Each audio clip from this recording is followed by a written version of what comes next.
Hello everybody, welcome back to the channel. I'm Rebecca Martinez and today we're making my go-to vegan lasagna.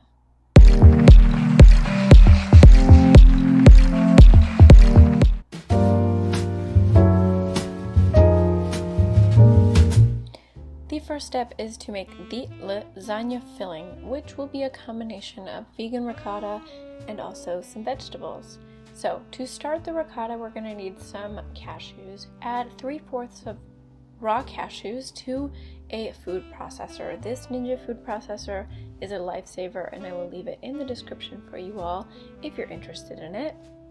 Add a 1/2 cup of nutritional yeast to the food processor as well.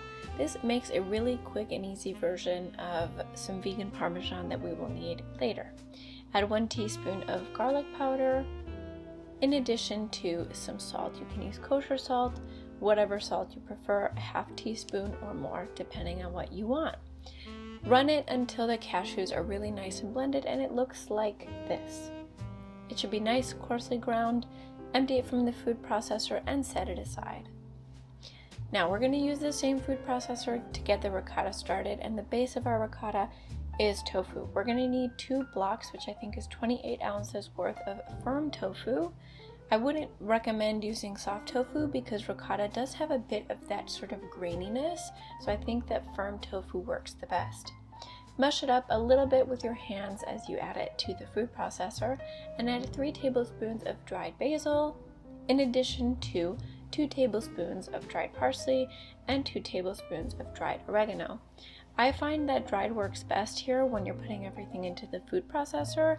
If you're going to use fresh, just be sure to chop it up. Add some more kosher salt and a 1/3 cup to a 1/2 cup's worth of that vegan Parmesan we just made. I kind of add a little bit more just because I love the taste of a really cheesy ricotta, and I also added some more nutritional yeast because you can't get enough, am I right? Also B12. Add the juice of 2 to 3 lemons. I would add a lot of lemon juice if I were you. It's just much better to have that sort of edge. We're not using cultures here, it's just easier instead of fermenting the cheese. So be generous with your lemon juice. Let it process in the food processor until everything looks relatively homogeneous, and we're going to stream in 2 to 3 tablespoons of unrefined olive oil to the mix. I get unrefined because it has some of the nutrients apparently from a recent book I read.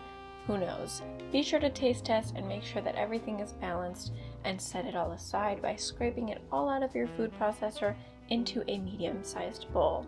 Be careful because this little pinwheel of death will make you bleed. I have done it before, so be sure to be careful when you dispose of the ricotta and also clean it.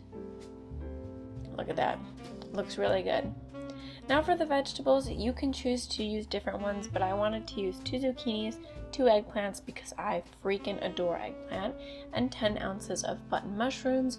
You can use fancy mushrooms.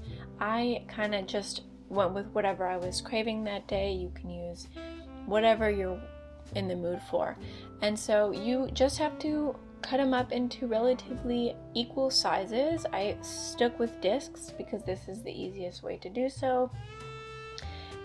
And set them aside before we start the construction.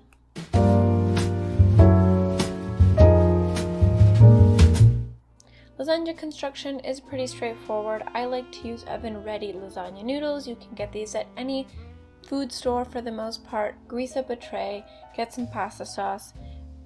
I've used ragu in the past just because I'm feeling lazy, but in this specific video I used homemade tomato sauce. You want to layer it, starting with some pasta sauce, some noodles, some veg, some ricotta, more noodles, pasta sauce, vegetables, ricotta, etc., etc. Layer it as you will, but more or less follow this order. I had a lot of mushrooms, so I just left them at the top. It also added for a nice aesthetic of the lasagna. And last but not least, add a little bit of any leftover vegan Parmesan you may want to have a nice aesthetic look. You can also use the store-bought stuff. The store-bought cheeses are delicious, so this is just a less processed version of it. Once you have it All good to go. Cover it with some aluminum foil and bake at 425 degrees Fahrenheit, covered with the aluminum foil for 30 minutes. This ensures that the noodles bake properly. And then when you have passed those 30 minutes, take the aluminum foil off and let it bake for another 15 minutes uncovered. This creates a nice char on top of the lasagna, so I highly recommend doing this, but you don't have to. Technically, take off the aluminum foil and you can tell it already looks really good, and pop it back in for a nice crisp lasagna.